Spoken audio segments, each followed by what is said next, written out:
Ele era bilionário, arrogante, e estava com dor no peito. Ela era enfermeira, grávida, no fim de um plantão de 12 horas. Quando ele a humilhou na frente de todo o corredor, ela não revidou. Não precisou. O que Rafael Monteiro não sabia é que o irmão dela havia passado 2 anos construindo exatamente o processo que ia destruir o seu império.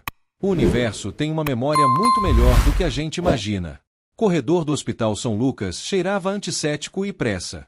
Era uma terça-feira às 11 da noite quando a ambulância despejou pela entrada de emergência um homem de terno importado, gravata afrouxada, e uma expressão que deixava claro que ele considerava aquele lugar muito abaixo do seu nível. Rafael Monteiro tinha 42 anos, um patrimônio avaliado em 2 bilhões de reais, e uma dor no peito que não o deixava respirar direito. Mas, mesmo com a mão pressionada contra o externo, seus olhos varreram o ambiente com desprezo. A enfermeira que correu em sua direção se chamava Mariana Souza. Tinha 28 anos, estava com 7 meses de gravidez, e carregava nos pés uma jornada de 12 horas de plantão. Mesmo assim, foi ela quem chegou primeiro, com o aparelho de pressão na mão e uma calma profissional que só se adquire depois de centenas de noites assim. Boa noite, senhor. Meu nome é Mariana, sou enfermeira responsável pelo setor esta noite. O senhor pode me descrever a dor, ela disse, já posicionando o manguito no braço dele. Rafael olhou para ela, olhou de verdade, daquele jeito que não é olhar uma pessoa, é examinar um empecilho. Seus olhos foram da barriga proeminente até o rosto cansado, passaram pelo cabelo preso às pressas e pararam no crachá simples pendurado no jaleco. Uma expressão surgiu no rosto dele. Não era dor. Era julgamento. Onde está o médico? Ele perguntou, ignorando completamente a pergunta dela. O Dr. Henrique está atendendo uma parada cardíaca. Eu preciso verificar seus sinais vitais enquanto ele não. Não me interessa, ele a cortou. Eu vim aqui para ser atendido por um médico, não por uma atendente. A pausa antes da última palavra foi calculada. Uma pequena crueldade deliberada. Mariana não piscou. Compreendo, senhor. Mas enquanto o médico não chega, preciso verificar se o senhor está em risco imediato. A dor no peito pode ser. Eu sei o que pode ser, ele disse, a voz aumentando. Eu tenho acesso aos melhores cardiologistas do país. Mas meu carro quebrou na frente deste. Ele fez um gesto largo com a mão livre, englobando o corredor, as maçãs, as luzes frias de neon, estabelecimento. Então, por favor, chame alguém competente e me deixe em paz. Um auxiliar de enfermagem mais jovem, que havia chegado para ajudar, abriu a boca indignado. Mariana o deteve com um olhar discreto. Ela havia aprendido, naqueles 4 anos de profissão, que a raiva de um paciente assustado muitas vezes soa como arrogância. Ela deu ao homem o benefício da dúvida, não porque ele merecia, mas porque era o que a situação exigia. Como o senhor preferir, ela disse simplesmente. Mas vou precisar que o senhor permaneça sentado aqui. Não levante, por favor. Ela se afastou para chamar o médico, e foi nesse momento que Rafael Monteiro fez o que os homens do seu tipo às vezes fazem quando sentem que perderam o controle de uma situação, atacaram quem estava mais próximo. Ele se voltou para a recepcionista que digitava atrás do balcão e disse, em voz alta o suficiente para o corredor todo ouvir. Isso aqui é um circo. Uma grávida cansada tentando me atender, um hospital que parece um posto de saúde de subúrbio. Não é à toa que esse país não funciona. O silêncio que se seguiu foi aquele tipo específico de silêncio que acontece quando as pessoas ao redor ouviram tudo, mas não sabem se devem reagir. Mariana ouviu do outro lado do corredor. Parou por um segundo. Depois continuou andando.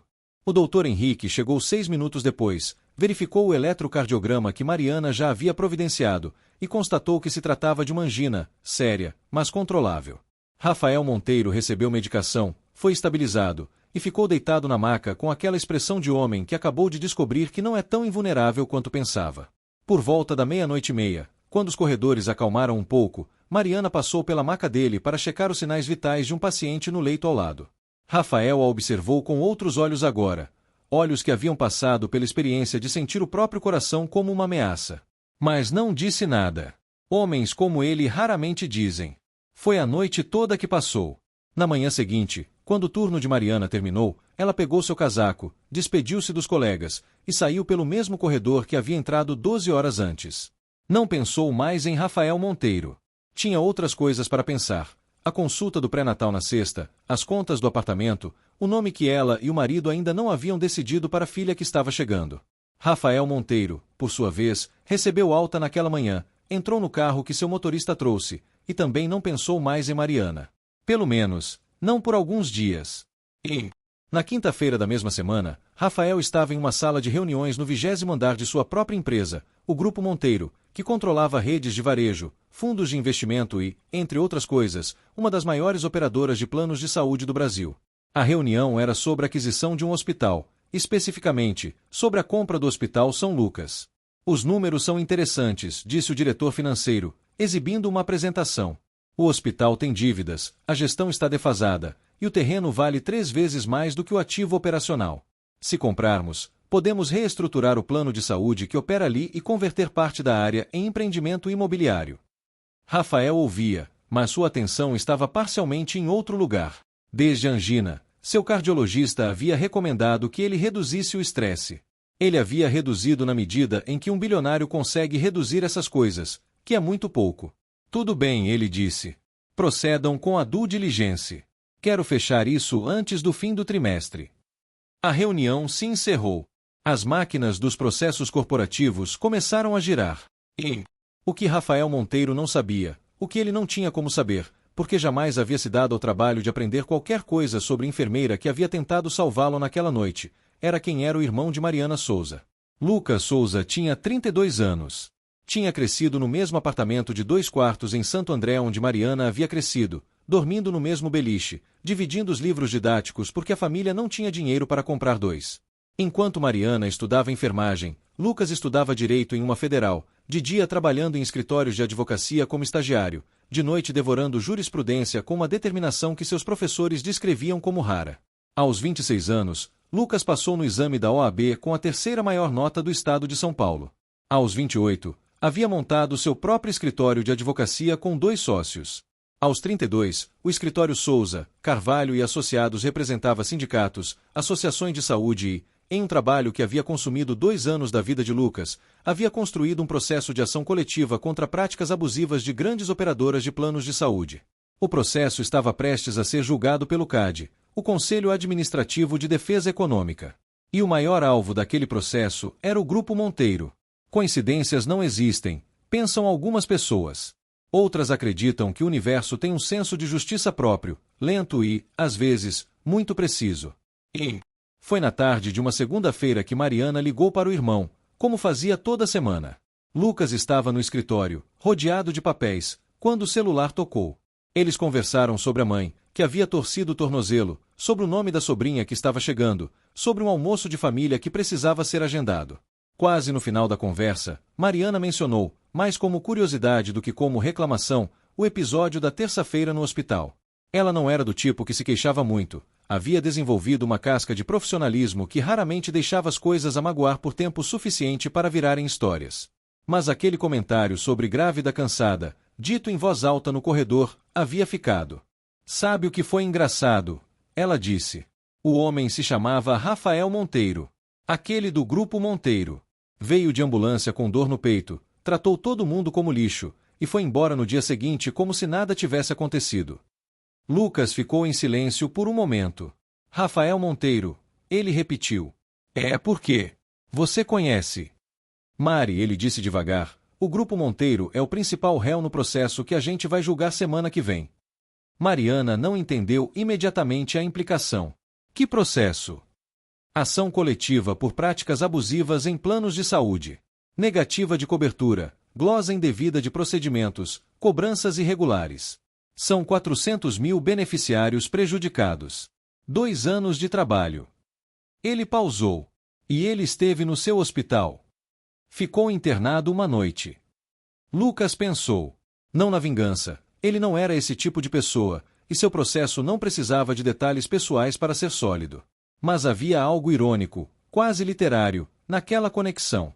O homem que havia humilhado a irmã estava prestes a descobrir que a lei não se impressiona com gravatas importadas. Fica bem, ele disse simplesmente. Cuida de você e da minha sobrinha. O julgamento aconteceu na quinta-feira seguinte. Lucas havia passado as noites anteriores revisando cada detalhe, cada documento, cada precedente. Seus 2 sócios fizeram o mesmo. Quando eles entraram na sala do CAD, havia uma precisão nos movimentos deles que vem de pessoas que sabem exatamente o que estão fazendo. Do outro lado, o Grupo Monteiro havia contratado um dos escritórios de advocacia mais caros do país, um time de 12 advogados com sócios que cobravam mais por hora do que Lucas faturava em um mês. Rafael Monteiro não estava presente, mas seu diretor jurídico sim, de terno cinza e expressão confiante. A sessão durou 4 horas. Lucas apresentou os dados com uma clareza cirúrgica. Cada negativa de cobertura documentada. Cada procedimento glosado sem justificativa técnica válida. Cada cláusula contratual que havia sido redigida para confundir o consumidor. Ele havia construído aquele caso como uma estrutura, cada argumento sustentando o próximo, cada prova respondendo a uma defesa provável antes mesmo que ela fosse levantada. O time de 12 advogados argumentou. Lucas respondeu. O time argumentou de novo. Lucas tinha resposta para tudo, não porque fosse mais inteligente do que eles, mas porque conhecia aquele processo melhor do que conhecia sua própria casa. O conselheiro relator deliberou por mais 2 dias. Na segunda-feira seguinte, o CAD publicou sua decisão. O Grupo Monteiro havia cometido infrações à ordem econômica, com práticas comprovadamente abusivas contra os consumidores. A multa administrativa foi de R$ 180 milhões. O Conselho determinou ainda a reestruturação das práticas contratuais, com monitoramento por 2 anos. Para um grupo avaliado em 2 bilhões, 180 milhões era uma ferida séria. Mas o que custou mais não foi o dinheiro. Foi a repercussão. A imprensa pegou a notícia como um incêndio pega em campo seco. O Grupo Monteiro era grande o suficiente para ser notícia, e o processo era específico o suficiente para ser dramático. 400 mil pessoas prejudicadas, documentos internos mostrando que a empresa sabia das irregularidades e escolheu mantê-las por serem lucrativas. O nome de Lucas Souza apareceu em 6 veículos diferentes. Uma repórter do Valor Econômico pediu uma entrevista. Ele aceitou e foi sucinto, como sempre. Rafael Monteiro ligou para seu diretor jurídico às 6 da manhã da terça-feira. Quem é esse Lucas Souza? Ele perguntou. O diretor passou as informações que havia levantado. Escritório pequeno, 3 sócios, especialização em direito do consumidor e concorrência. Formado pela USP. Sem conexões políticas conhecidas. 32 anos. Mais alguma coisa? Rafael perguntou. O diretor hesitou. Há uma coisa curiosa, senhor. O sobrenome Souza. Encontrei uma Mariana Souza registrada como enfermeira no Hospital São Lucas. Não sei se é relevante. Rafael ficou em silêncio por alguns segundos. O Hospital São Lucas, ele repetiu. Sim, senhor. O mesmo onde o senhor ficou internado na semana passada. Outra pausa. Verifique se são parentes. Há momentos na vida de certas pessoas em que uma série de conexões se forma, e o padrão que surge é impossível de ignorar. Rafael Monteiro era arrogante, mas não era estúpido. Deitado no escritório, seu cardiologista havia insistido em menos horas sentado, ele olhava para o teto e deixava os fatos se organizarem. Ele havia sido internado no Hospital São Lucas. Havia humilhado publicamente uma enfermeira chamada Mariana Souza. A irmã dessa enfermeira havia passado 2 anos construindo um processo que acabava de custar ao seu grupo R$ 180 milhões e uma crise de imagem que sua equipe de comunicação estimava em custo muito maior. E o mais desconcertante, Lucas Souza não sabia de nada. O advogado havia construído seu processo anos antes do episódio no hospital. A conexão era coincidência, ou, dependendo de como você acreditava que o mundo funcionava, era outra coisa. O que Rafael sentia naquele momento era difícil de nomear. Não era exatamente culpa. Ele não era experiente o suficiente em arrependimento para reconhecer a sensação. Era mais próximo de uma percepção incômoda, de que havia subestimado pessoas que não mereciam ser subestimadas, e que o mundo havia apresentado a conta de um jeito que não aceitava negociação. Ele pensou na enfermeira grávida correndo pelo corredor com o aparelho de pressão. Pensou no quanto ela havia sido profissional diante do seu desrespeito. Pensou no silêncio do corredor depois do comentário que ele havia feito em voz alta.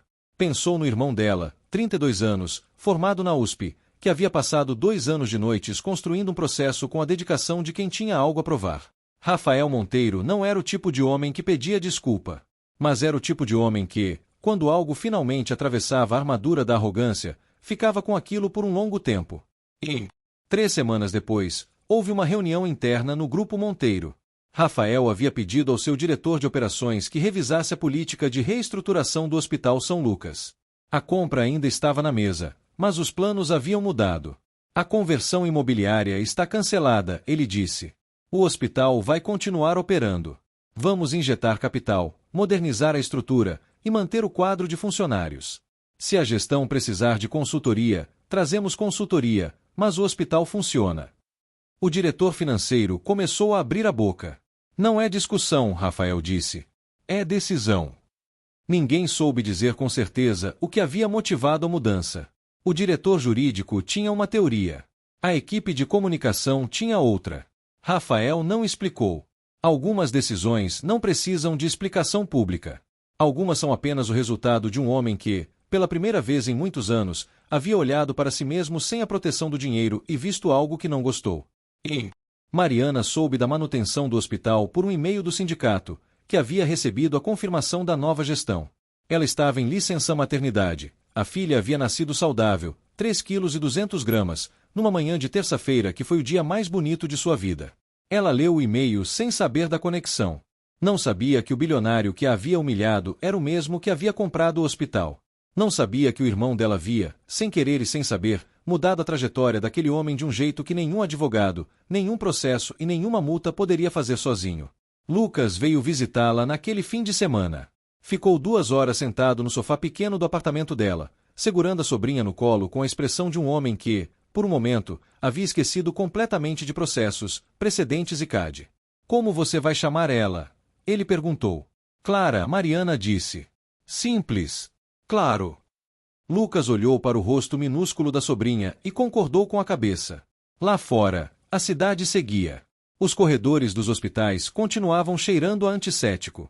Os bilionários continuavam tomando seus elevadores privados até os 20º andares. Os advogados continuavam construindo seus casos, noite após noite, com a paciência de quem sabe que a justiça é lenta mas existe. E as enfermeiras grávidas continuavam correndo pelos plantões noturnos, carregando o peso do mundo nos pés e a calma de quem aprendeu que algumas batalhas não precisam ser travadas por elas. Às vezes o universo cuida disso sozinho.